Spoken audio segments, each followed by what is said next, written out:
বিশ্বসেরা allrounder Bangladeshi cricketer Shakib Al Hasan প্রতিনিয়ত নিজেকে নিজেই ছাড়িয়েছেন তিনি। তবে ক্রিকেটের নিত্য নতুন অধ্যায়ের পাশাপাশি বেশ কয়েক বছর ধরে ক্রিকেটের বাইরেও অনেক ঘটনায় সাকিব আলোচনায় থাকেন।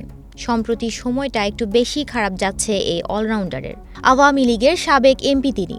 কোটা সংস্কার আন্দোলনে ছিলেন নীরব দর্শক, পড়েছেন সমালোচনার মুখে, দেয়া হয়েছে হত্যা মামলা। এদিকে সব মিলিয়ে কমে গেছে তার ফেসবুকে অনুসারীর সংখ্যা। এই সুযোগে সাকিবকে টপকে গেলেন ঢাকাই সিনেমার আলোচিত নায়িকা পরীমনি। আলোচনা সমালোচনা সবকিছুকে ছাপিয়ে পরীমনির অভিনয় জীবনের 10 বছর হতে চলছে। তবে এই দীর্ঘ অভিনয় জীবনে তার কোনো সিনেমা ব্লকবাস্টার না হওয়া সত্ত্বেও ফেসবুক অনুসারীতে তিনি অভিনয় অঙ্গনের সবাইকে ছাড়িয়ে। সোমবার দেখা যায় পরীমনির ভেরিফাইড ফেসবুক পেজে অনুসারীর সংখ্যা 16 মিলিয়ন, অর্থাৎ 1,60,00,000। অন্যদিকে সাকিব আল হাসানের অনুসারীর সংখ্যা 15 মিলিয়ন, অর্থাৎ 1,50,00,000, যা কিছুদিন আগেও ছিল 16 মিলিয়নের কাছাকাছি।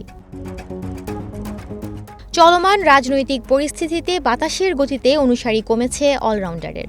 ক্রীড়া তারকা হিসেবে এখনও সবার ওপরে রয়েছেন বাঁহাতি এই ক্রিকেটার। বেশ লম্বা সময় ধরে বাংলাদেশি তারকাদের মধ্যে সাকিব আল হাসান ফেসবুক অনুসারীতে সবার শীর্ষে ছিলেন এবং কিছুদিন আগেও সাকিব আল হাসান ও পরীমনির ফেসবুক অনুসারী সমানে সমান ছিল। সুমনা মোস্তফা, প্রবাস খবর।